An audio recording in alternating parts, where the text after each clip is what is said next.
Bum, bum, bum, bum, bum, bum. Yeah, so we're going to see, check out the SPY here. So there is like a small hint of support here at 245 on the SPY. I mean, I'm talking like a small hint of support, right? At 245. And so that'll be the level that we've got to kind of watch at the open. You know, with the gap down, you know, we may spike back up, and then we kind of roll over and take that out. That's when things are going to get really nasty, I think. And remember that overall, we are still in, right, bear market trading tactics, right? How do you know if you are having to do bear market tactics? Look at the slope of the moving averages on your daily chart, right? They're all pointing down. Obviously, just using a little bit of common sense, right? Price is down in a vertical manner. I was really hoping to get the market back up into this kind of 260 spot before we started to look to really roll this thing over. Frankly, this gap down, you know, kind of takes a little bit of the wind out of the sail on the momentum. How we'll know if the momentum to the upside is here for a little bit is if this gap down gets bought up. If it gets bought up and obviously we make a run to red to green or get close to it, that's a victory for bulls. If you can at least even just kind of lower the losses. The last thing you want to do is start the new year off, right, with like minus 2, 3, 4% losses. So we'll have to watch this thing at the open. But keep an eye on that S&P 245. I think that's going to be the sweet spot on it. You know, when the market gaps down like this, right, then the first thing that, you know, we always play back to is the TVIX for president. It is on the 9 EMA on the daily, so it's going to be in play. As you guys have probably seen, right, the last kind of few weeks, anytime you chase it up at the open, it just spikes down. You buy it the first couple candles, never works. It tends to work really well, like a deeper pullbacks, and then you need to see like some type of rounding action or something like that. When it's not doing that, it tends to move really, really choppy, and then it's easy to get chopped out on it because the range on it per candle on your 5-minute charts can be so big. Like sometimes they're $1, but oftentimes they're like 50, 75 cents per 5-minute candle. So it's really easy to get chopped out on something like that because of the range. You want to trade a little bit smaller and get this thing going.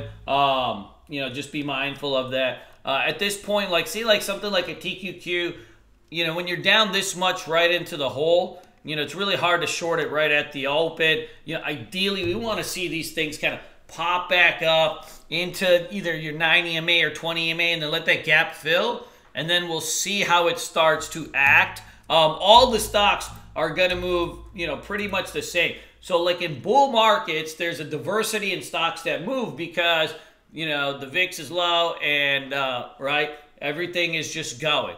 But when you get higher volatility, then everything tends to move in pairs, right? So like you'll see like, right, SQ is the same as TQQ, and it's the same as SPY, and it's the same as QQQ. So they all just end up being trading vehicles for the same market index. The only thing that will differ is really like the variance in terms of percentages and how much they move, but the patterns will be the same. So you can really just kind of throw a dart, and they're all going to look the same, right? Just bear flag life.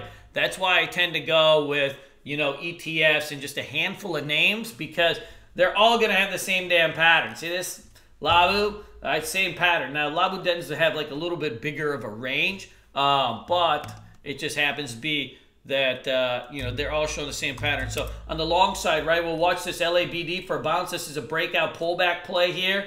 Right, you're right on sitting on the 20 SMA. If you remount over that 9, I think this thing's going to have some juice to get back into the 50s. We cannot chase anything at the open due to the size of the gap, right? Going to have to let the things come in and fill out, and then we'll make a decision.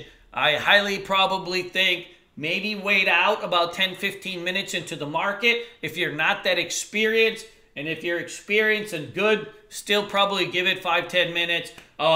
Just to see which direction it's going to trade, unless you're really fast. I get some of my students like TJ and stuff, man, they're so fast. I mean, they'll be like long everything, and then 30 seconds later, he'd be like, fuck it, short, right? Because he saw that he was wrong, and he realized the pattern was changing. But unless you have the ability to skillfully change direction, within seconds, and it actually be, according to plan, then probably stick out the open and do some of that. You're still seeing some action in DGAS here. You got a real big trender on this bad boy now at this point. It looks like it's got a magnet to about 137 to 140. Guys, this one has been moving really clean lately too. Every day I watch this thing. You can see, like, look at just how clean it was, right? And then you got a power push into the close on Friday, which was sick. Like, I mean, man, if you get a 2 p.m. breakout like that, you get a big power push like that, $10. That's the hot one, man. Every day, this thing has been making just big moves. Horace, it's just preference. It has the most range. That's why I prefer the TVIX. The VIX doesn't move that much, right? It's like 1% a day or something like that, a couple percent. But TVIX is like, it seems to have a little bit more range. So keep this DGAS on the list. You may have one more big kind of day and this thing will blow off. Man, this thing was clean. This is why you always want to be watching those pullbacks into the VWAPs and stuff, especially after the open, because you'll see this type of thing often. You get a big shred, pull back to the VWAP, you hold, and then you start the trend. That's a common, right? That's like the common pattern for momentum trading that you always want to be keeping an eye out for. Probably we'll have one more day into this thing, then we'll go. I think Tesla's got to be in play today. It is down about 30 bucks already at the open, but you're breaking back under that 200-day moving average. So when you break back under the 200-day moving average, that's going to be huge. Like, if this thing loses this 300, it's probably lights out, back to the bottom of the range on this thing, towards 250s. I don't want to short this thing into the hole because the SSR is going to be on it or close to it once it gets under 300. So you'll have to be just real careful. Once the SSR is on a stock, right, it just takes a small amount of buyers to let that thing squeeze to the high side. So like once the SSR is triggered, you want to be shorting into the pops. So watch like your 9 EMA, your VWAP, look for some type of convergence and then take the trade, because otherwise you're going to have really some... You're going to get squeezed out of nowhere, especially in a stock that's really watched like that. They turn the algos on at just random times. This CCL looks like it is kind of creeping pre-market. It was actually at a really strong day on, what was the last day of the market? Friday? Monday? Whatever day it was, right? You had almost 100% gain. You're starting to see this thing creep back up pre-market. The key is going to be these kind of 2 moving averages that were congesting it. You could see they rejected off resistance on Friday or Monday. I think it was Monday, right? You can see it was rejected off resistance that particular day. So now when you take that back over the second time, so usually the first time, right, you're going to get a rejection off a moving average like that. But once you get back over it and it's the second time, that usually gives it some precedence to hold. This thing should be in play. It did have a lot of volume on Monday, so I think that this one is going to be something that we'll be able to keep an eye on too. You could put VT on your list too if you are one of them penny poppers. The key on this is if you check out like kind of your hourly chart, right? It's tightening up.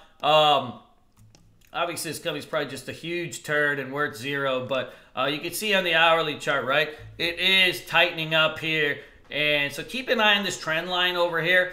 Sometimes when you get like so zoomed in onto like a minute-by-minute basis, you forget about like what should be happening on a bigger picture basis, what needs to happen on a bigger picture basis to get a stock to really release, right? So going to like an hourly or 30-minute chart is a really clean way to just figure out where the angles are, where the resistance levels are, so that when you are trading on a minute-by-minute or 5-minute-by-5-minute basis, you understand the overall larger term structure of what's happening with the stock. That way you can really, when it's time to shred, it's time to shred. So just keep an eye on kind of that 311, 315 mark. I think that's going to be, that's going to be really important today if you're trying to trade this thing to the long side.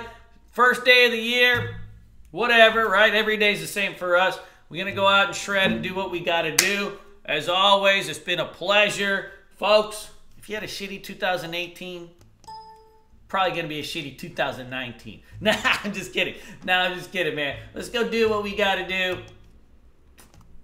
It's Monday. It's Tuesday. It's Wednesday. Whatever day, we got to go out and make some money. Favorites for today, right?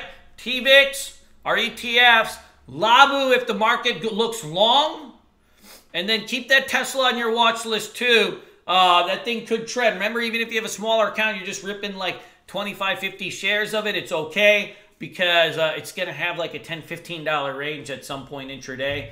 You'll be able to take this thing down, but watch that 300. It may pop off of it. Then add in the VT and CCL if you're a penny popper, and we should have a nice list to go. Let's make some fun.